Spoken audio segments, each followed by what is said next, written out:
Bonjour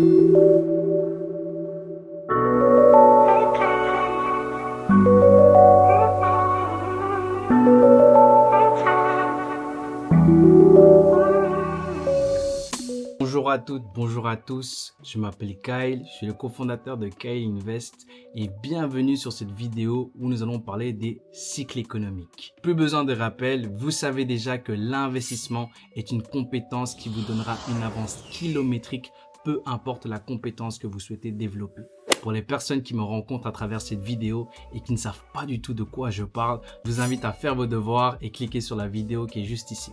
Aujourd'hui, on va parler d'argent. Mais avant de rentrer dans le vif du sujet, il faut qu'on s'aligne sur deux choses. Ce sont des termes que vous comprendrez plus tard dans la vidéo, mais c'est important de garder ça en tête afin de comprendre ce dont on va parler aujourd'hui. Première chose, c'est que l'argent ne sort pas de nulle part. Les dépenses des uns sont les revenus des autres. Le deuxième point, c'est que l'argent tel qu'on le connaît n'est pas de l'argent. Le vrai argent, c'est du crédit. Quand on dit que le monde est contrôlé par l'argent, je ne vais pas dire le monde, mais je dirais plutôt que le système financier est contrôlé par le crédit. Si un conseil que je peux te donner, c'est de tout mettre en œuvre pour éviter de finir fiché à la Banque nationale. Quand tu comprends ça, tu réalises que être fiché bancaire, c'est vraiment se disqualifier. Vraiment, si tu peux, évite. Qu'est-ce qu'on sait du crédit? Sans avoir été à l'université en économie, on sait que le crédit agit comme un effet de levier. Je m'explique. Actuellement, quand tu veux acheter un bien immobilier, tu ne peux plus l'acheter en cash. En tout cas, chez nous, en Europe, en Belgique. Il te faut absolument passer par la case crédit. Et pour ce faire, tu vas aller à la banque. Imaginons que l'appartement qui t'intéresse coûte 100 000 €. Le banquier, ce qu'il va faire, c'est qu'il va te demander d'apporter un apport. Quelque chose qui lui permet d'avoir confiance en toi. Imaginons qu'il est d'accord de te prêter 90% ou 90% de la somme que tu veux emprunter pour ton appartement. Donc si tu veux emprunter 100 000 €, il faudra avoir 10% de la somme afin qu'il puisse te prêter 90% ou 90% de la somme. Sur 100 000, si la banque a confiance en toi et qu'en plus de ça, tu peux lui apporter 10 000 €, ils seront d'accord de te prêter 90 000 €. Donc du jour au lendemain, ce qui se passe, c'est que toi, avec 10 000 €, tu te retrouves avec un pouvoir d'achat à hauteur de 100 000 €. On se rappelle, je l'ai dit au début, les dépenses de l'un sont les revenus de l'autre. Donc du jour au lendemain, il y a 100 000 € qui ont été injectés dans l'économie. Une partie de ton argent ira peut-être dans les travaux de ton appartement, une autre partie ira dans les poches de ton notaire, une autre partie ira dans je ne sais quelle poche de je ne sais qui sur la terre. Mais dans tous les cas, 100 000 € viennent d'être injectés dans le système financier.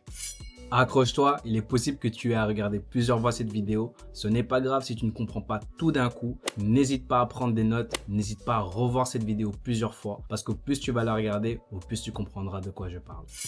Si tu ne le savais pas, qui dit crédit dit taux d'intérêt. Et les taux d'intérêt, c'est tout simplement le coût de l'argent. Je pense que tu as déjà entendu cette phrase qui passe à la télé ou tu l'as sûrement lu en dessous de certains panneaux publicitaires. C'est que Emprunter de l'argent coûte aussi de l'argent. tout simplement, ce que tu as à retenir, c'est que quand les taux d'intérêt sont hauts, emprunter de l'argent coûte beaucoup d'argent et quand les taux d'intérêt sont bas, emprunter de l'argent coûte moins d'argent. Généralement, tu vas avoir tendance à dépenser plus d'argent quand l'argent coûte moins cher et à dépenser moins d'argent quand l'argent coûte plus cher. C'est un peu comme si les taux d'intérêt régulaient l'offre et la demande de l'argent. Un peu comme un thermomètre. Quand les températures sont hautes, il y a plus de monde dehors et quand les températures sont basses, on est un peu moins motivé à sortir dehors. L'entité qui gère le thermomètre de l'argent, c'est la banque centrale. C'est elle qui va prendre la décision d'augmenter ou de baisser les taux d'intérêt. Elle a un seul et unique job et c'est de s'assurer que sa monnaie ou sa devise soit stable. La banque centrale qui contrôle l'argent en circulation de l'euro, c'est la Banque centrale européenne ou la BCE. Celle qui contrôle la circulation du dollar, c'est la Fed. Celle qui contrôle la circulation du yen japonais, c'est la Bank of Japan ou BOJ. Et ainsi de suite, ainsi de suite, ainsi de suite. Tu l'as compris, chaque devise, chaque monnaie a sa banque centrale. Bon, il y a quelques exceptions comme le franc CFA qui elle est géré par la France. Mais ça, c'est un débat pour un autre jour, pardon. Donc je disais, la banque centrale contrôle la circulation, l'offre et la demande de l'argent. Elle le fait à travers deux outils majeurs. Les taux d'intérêt, vous le savez déjà, et l'emploi. Et c'est comme ça qu'elle va, si je peux me permettre de le dire, nous stimuler à dépenser plus ou à dépenser moins. Tout ça avec son thermomètre. Ça tombe bien parce que qui dit thermomètre dit température. Qui dit température dit saison. Et c'est pour ça que dans la vidéo précédente, j'ai parlé des saisons économiques, voire même des cycles économiques. Dans notre monde normal, nous avons 4 saisons. Nous avons l'été, l'hiver, l'automne et le printemps. En comparatif, de manière économique, on va parler d'expansion, de récession, de ralentissement et de relance. Ce qui nous permet de passer d'une saison à l'autre lors de nos saisons normales, ça va être la température. Pour les cycles économiques, ça sera en majeure partie les taux d'intérêt. Il faut savoir qu'il y a deux types de cycles économiques. On a le cycle de la dette à court terme et le cycle de la dette à long terme. Ils sont assez ressemblants mais ne reflètent pas la même chose. Ils sont plutôt complémentaires. Pour une raison de timing, à travers cette vidéo, je vais principalement parler du cycle de la dette à court terme. Pour rappel, la Banque centrale gère l'offre et la demande de l'argent, sa disponibilité et sa non-disponibilité. Je me suis permis de comparer son outil à un thermomètre, tout simplement parce que quand il fait beau, on est plus motivé à sortir de chez nous, tandis que quand il fait froid, on a tendance à rester chez nous.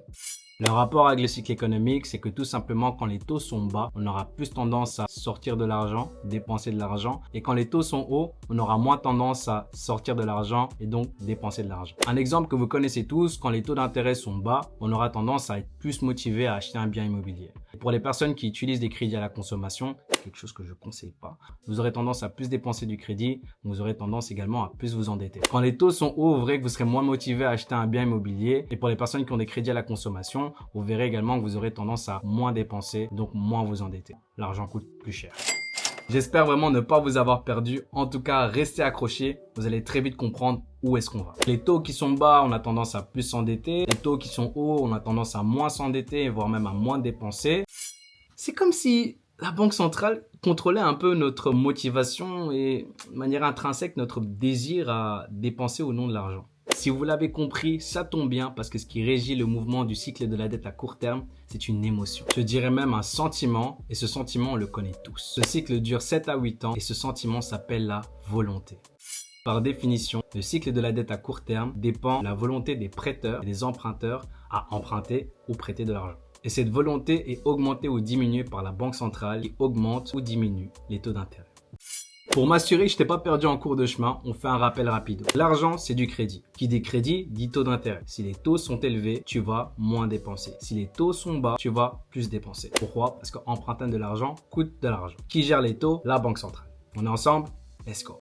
Désolé de te l'annoncer, tu n'es pas seul sur Terre, il y a des entreprises et il y a également des pays. Le cycle de la dette à court terme, c'est le cycle économique qui a pour 4 phases, l'expansion, le ralentissement, la récession et la relance. Quand les taux augmentent, les entreprises vont moins dépenser et quand les taux baissent, les entreprises vont plus dépenser. Comment est-ce qu'une entreprise dépense? À travers le crédit. Tu verras sûrement que Primark a ouvert un nouveau magasin, Starbucks a ouvert un nouveau magasin, l'Apple Store a ouvert un nouveau magasin. Tout ça, ce sont des terrains, on se rappelle. En tout cas, en Europe, il n'est plus possible d'acheter certaines choses en cash. Il te faut passer par la case crédit. Quand les taux d'intérêt sont bas, tu achètes un bien immobilier, ton voisin achète un bien immobilier. À l'église, tu entends plus de témoignages par rapport au fait que quelqu'un a acheté un bien immobilier. Sur les réseaux sociaux, on dirait que Dubaï est en promo. Tout le monde est en mode lifestyle. On entend parler de bonus à l'emploi. Les DM sur LinkedIn sont remplis de recruteurs. Quand les taux sont bas, tu verras bizarrement de plus en plus de publicité concernant les prêts bancaires. Même à l'abribus. Acheter le nouvel iPhone te pique un peu moins. Le prix a augmenté, hein, mais tranquille parce que tu as le pouvoir d'achat. Je pourrais continuer comme ça encore longtemps, mais si tu arrives à discerner cela, c'est qu'on est en pleine expansion économique. On peut dire que c'est l'été. Là, je te parle de la perception du peuple, mais au niveau boursier, ce sera des entreprises qui vont battre des records en valeur sur la bourse. Tu entendras parler du Bitcoin et qu'il a encore créé des nouveaux riches. Les dividendes que versent les entreprises seront généreuses. Tu fais de l'argent, ton voisin aussi, les entreprises aussi, le gouvernement aussi. Tout le monde fait de l'argent. Et on dirait que ça va durer comme ça toute une vie. Mais si on a tous de l'argent, qu'on a tous un boulot, qu'on utilise tous un téléphone portable, qu'on utilise tous Instagram, TikTok ou YouTube, on connaît le principe de l'offre et la demande. Si la croissance de la demande augmente plus rapidement que la croissance de l'offre, qu'est-ce qui va se passer par rapport au prix? 3, 2, 1, ils vont augmenter. Et à grande échelle, félicitations, vous venez de découvrir le principe de l'inflation. En très simple, l'inflation, c'est l'indice de l'augmentation des prix. Je donne un exemple, j'ai grandi en Belgique et en 2012, je pense que les sandwichs, là, les snacks, coûtaient environ 3 €. Actuellement, ce même sandwich va me coûter 7 €. Là où il me fallait que 3 unités d'euros, 3 €, pour acheter mon sandwich, je dois en rajouter 1, 2, 3, 4 en plus afin d'acheter la même chose. C'est comme si la valeur de mes 3 unités n'était plus la même. Elle avait même baissé. Je pense que je dois en rajouter en plus afin de pouvoir acheter ce même sandwich. C'est ça l'inflation. L'inflation en soi, c'est pas un problème. En tout cas, pas pour tout le monde. La Banque centrale s'intéresse à l'inflation. Pourquoi? Comme je te l'ai dit, il me fallait 3 unités pour acheter ce sandwich. 3 unités d'euros. On se rappelle que la Banque centrale, c'est elle qui gère la stabilité de sa monnaie. Une monnaie, c'est une devise. l'euro, banque centrale européenne, etc. On en a déjà parlé. Donc ça veut dire que pour la banque centrale, la valeur de sa monnaie, elle est en train de baisser. Quand ça atteint des niveaux qu'elle aime vraiment pas, déjà de 1, elle va le dire. Et ensuite, elle va augmenter les taux d'intérêt. Parce que c'est pas du tout bon pour son business. La banque centrale a un seul travail, stabiliser sa monnaie et s'assurer qu'elle reste stable. Et quand elle augmente les taux, maintenant vous comprenez, il y a des conséquences. L'argent, le crédit est plus cher. Pourquoi? On se rappelle, on est dans cette fameuse période où tout le monde se sent riche, tout le monde a de l'argent, cette fameuse période d'expansion. Pendant cette période, l'inflation augmentait, mais elle n'était pas encore problématique. Quand la banque centrale détermine que l'inflation augmente de manière incontrôlée, elle intervient parce que c'est pas bon pour son business. En gros, ce qu'elle essaie de faire en augmentant les taux d'intérêt, c'est que là où l'inflation va ronger la valeur de la devise ou de la monnaie, en augmentant les taux d'intérêt, comme on se rappelle, emprunter de l'argent coûte cher, le crédit coûte cher. On va essayer d'équilibrer du coup ce problème afin que du coup là où elle avait perdu de la valeur, on puisse augmenter le prix afin que ça soit aligné. Pendant cette période d'expansion, cette période générale de sentiment de richesse, si les prix augmentaient parce que du coup la demande était plus grande que l'offre, je donne un exemple avec les sandwichs, mais je peux aussi donner l'exemple avec l'immobilier. Du coup, les prix des maisons ont augmenté. À ce moment-là, c'était quand même cher, mais comme les taux n'étaient pas encore élevés, du coup, en fait, les gens se rassuraient en se disant que de toute façon, l'argent coûte pas cher. Donc, il n'y avait pas de souci, ils pouvaient acheter un bien immobilier. Le problème, c'est quoi? C'est quand il augmente les taux d'intérêt. On se retrouve dans une situation où les prix des maisons sont à leur plus haut et en plus de ça, les taux d'intérêt, le prix de l'argent est également élevé, donc coûte plus cher. Ce que la Banque centrale cherche à faire en augmentant les taux d'intérêt, c'est de ralentir l'économie. Et ça tombe bien parce que la phase après l'expansion, c'est le ralentissement économique. Pendant le ralentissement économique, les taux sont élevés, les prix sont encore élevés. Dans ces périodes-là, pour les personnes qui sont friands des crédits à la consommation, ça vous coûte plus cher de rembourser vos achats faits avec votre carte de crédit. Tu as moins envie d'acheter, aussi tu dépenses moins parce que du coup, ta mensualité pour rembourser ton crédit de ta carte de crédit a augmenté. On se rappelle au début de la vidéo, j'avais dit quoi? J'avais dit que les dépenses de l'un sont les revenus de l'autre. Donc si ta dépense diminue, c'est que les revenus de quelqu'un d'autre diminuent. À plus grande échelle, c'est un magasin qui fait moins de recettes. Et tout d'un coup, à ton travail, tu entends des nouveaux mots. Manque de budget. Pendant la période d'expansion, ça embauché à foison et en plus avec des bonus à l'emploi. Tu réalises qu'on embauche beaucoup moins. Les CDD ne deviennent plus des CDI. T'en surménages au travail parce que du coup, l'équipe est trop petite. Au niveau des entreprises, on n'ouvre plus autant de magasins. Ça innove beaucoup moins. On est bel et bien en ralentissement économique. En bourse, les entreprises très friandes du crédit, je dirais même crédit dépendant, les entreprises technologiques, les entreprises innovantes, ce sont des entreprises que tu vas voir encore un peu survivre sur le reste du crédit qu'ils ont pu souscrire quand l'argent coûtait moins cher. Mais ils vont très vite atteindre leur niveau, leur plafond en termes de valeur. Je peux continuer comme ça encore longtemps, on est en ralentissement économique. Si la banque centrale n'intervient pas, c'est un peu comme quand tu es en voiture, à force de ralentir, ce qui va se passer avec ton indicateur de vitesse, c'est qu'il va diminuer. C'est pareil avec les cycles économiques, on a l'expansion, le ralentissement, et après le ralentissement, on a la récession. Le cas d'école concernant la récession, c'est si tu vois que 2 chiffres du PIB trimestriel sont négatifs, l'un à la suite de l'autre, c'est officiellement une récession. C'est un cas d'école, il y a des nuances, mais voici une information. Donc comme je l'ai dit, la récession, c'est le contraire de l'expansion. Là où pendant l'expansion, tu entendais beaucoup d'embauches, là tu vas entendre beaucoup de licenciements. En expansion, tout le monde travaillait, donc le taux de chômage était faible. En récession, les gens sont licenciés, donc le taux de chômage va augmenter. C'est une situation qui peut et qui a déjà créé de fortes tensions sociales, simplement parce que ce genre de saison impacte les moins fortunés, qui sont également généralement pas propriétaires d'actifs. Est-ce que je suis en train de sous-entendre que les propriétaires d'actifs ont tendance à être moins impactés, voire bénéficier de ce genre de situation? Oui. Est-ce que j'en ferai une vidéo sur YouTube? Peut-être. Donc dites-moi si c'est quelque chose qui vous intéresse en mettant un commentaire à ce sujet sous la vidéo. Si tu m'as suivi jusqu'ici et que tu sais toujours pas ce que c'est un actif, je t'invite à cliquer ici afin de pouvoir avoir accès à la vidéo où je te parle de l'investissement. Tout est expliqué là-bas. Donc on parlait de tensions politiques. Les moins nantis réalisent que les plus riches souffrent moins, voire même pas du tout. Pour l'Allemagne, il a fallu que 20% de taux de chômage pour qu'on connaisse le nom de Hitler. En récession, ce qu'on va voir sur les marchés financiers, c'est des grosses chutes dues à la panique, à des rééquilibrages de portefeuille ou tout simplement parce que les gens ils ont plus d'argent. On peut continuer comme ça encore longtemps. Voilà, tout ça c'est la récession. Et techniquement, la seule entité qui pourrait sauver la mise, ce serait du coup la banque centrale. Comme je vous l'ai dit dès le début, la banque centrale c'est pas le gouvernement. Son travail c'est pas de gérer le peuple. Son travail c'est de gérer la stabilité de la monnaie. La seule chose qui intéresse la banque centrale, c'est de voir l'inflation baisser à un niveau qui lui plaît. Si c'est le cas, la banque centrale baissera les taux d'intérêt pour relancer l'économie.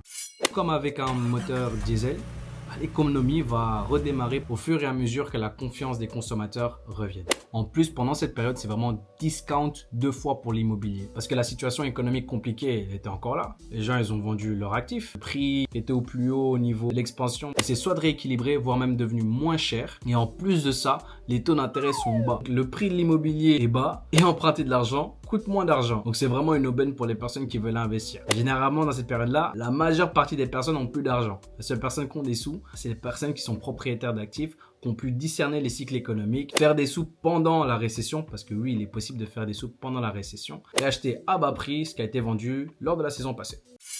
Bah quoi, je vous l'ai dit dans la vidéo précédente. Tout comme je ne mets pas de t-shirt en hiver, je ne mets pas non plus de pull en été. Mais j'ai quand même des vêtements. Le parallèle ici, c'est qu'il y a des actifs qui performent en expansion, en ralentissement et en relance. Et si connaître ces actifs vous intéresse, dites-le moi en commentaire.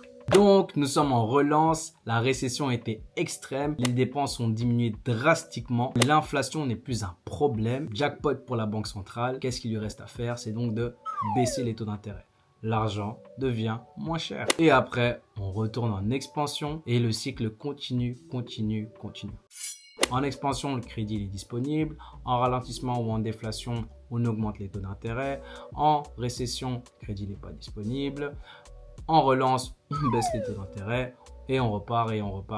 Vous l'avez compris, le cycle de la dette à court terme est limité par une volonté. La volonté des prêteurs et des emprunteurs à emprunter ou prêter de l'argent. Ce désir est stimulé ou refroidi par la banque centrale à travers les taux d'intérêt. Et ce cycle dure environ 7 à 8 ans. Donc si investir t'intéresse et ta fenêtre est de 7 à 8 ans, intéresse-toi à la banque centrale et surtout intéresse-toi à son mandat. Toutes les informations sont disponibles sur leur site internet, donc le site internet de la banque centrale. Et en plus de ça, ils font des communiqués littéralement une fois par mois. Va chercher à la source. Je vais finir rapido sur quelques mots concernant les cycles à long terme. Les cycles à long terme sont beaucoup plus longs. Et comme dit au début de cette vidéo, je ferai cette vidéo plus tard. Ce que tu peux garder en tête, c'est que le cycle de la dette à court terme va plus mettre en avant la liquidité, le fait qu'il y ait de l'argent en mouvement. Tandis que le cycle de la dette à long terme va plutôt mettre en avant le niveau de solvabilité. Aujourd'hui, qu'est-ce qu'un investisseur va faire? En fait, il va garder un œil sur ce qui se passe sur le long terme tout en gardant un œil sur ce qui se passe sur le court terme. Un peu comme quand je suis dans une foule, je veux garder un œil sur où est-ce que je vais tout en faisant attention à où est-ce que je mets les pieds. J'essaie de m'aligner afin de pouvoir maximiser les mouvements sur les marchés. Cette vidéo avait pour but de vous expliquer les cycles économiques. C'est une vidéo qui vous a édifié, que vous avez apprécié et par laquelle vous avez appris de nouvelles choses. N'hésitez pas à partager votre enthousiasme en commentaire. Nous lisons tous vos messages et ça nous fait énormément plaisir. La vidéo avait pour but de vous faire comprendre qu'il était possible de trouver des opportunités d'investissement, peu importe les phases économiques. Et qu'en vérité, si vous vous concentrez bien, vous êtes capable de savoir déterminer quelques petits signes de changement de cycle en faisant attention à ce qui se passe autour de vous. Quand je travaillais en tant que salarié, j'avais accès déjà à ces informations. Vous savez, salarié, les gens râlent tout le temps. Donc tout le monde voulait partir. Il y en a, ils sont partis. Je leur avais dit, il fallait pas partir maintenant. Je venais de voir que la Banque centrale américaine avait augmenté ses taux d'intérêt. Et je savais que c'était une question de temps avant que la Banque centrale européenne fasse de même et qu'on rentre du coup dans un ralentissement économique. Ça faisait déjà 3 ans que j'étais employé dans cette entreprise. L'ancienneté était quand même dans mon avantage. J'allais pas risquer d'aller me faire embaucher dans une nouvelle entreprise et que dès que la situation financière était compliquée, soit on n'allait pas renouveler mon CDD en CDI, soit alors comme j'étais nouveau, ça allait être facile pour eux de me licencier. Donc même en dehors de l'investissement, ce sont des informations qui vous permettent en fait d'avoir vraiment un discernement et de vous dire en fait de comprendre qu'est-ce qui se passe dans l'économie. Tout ça c'est des petits signes. Ce qui reste important, c'est de baser nos décisions sur des informations concrètes. C'est ce qu'on appelle les indicateurs économiques. Donc si ça vous intéresse de savoir quels sont les indicateurs économiques qui sont pertinents à garder en vue, dites-le moi également en commentaire.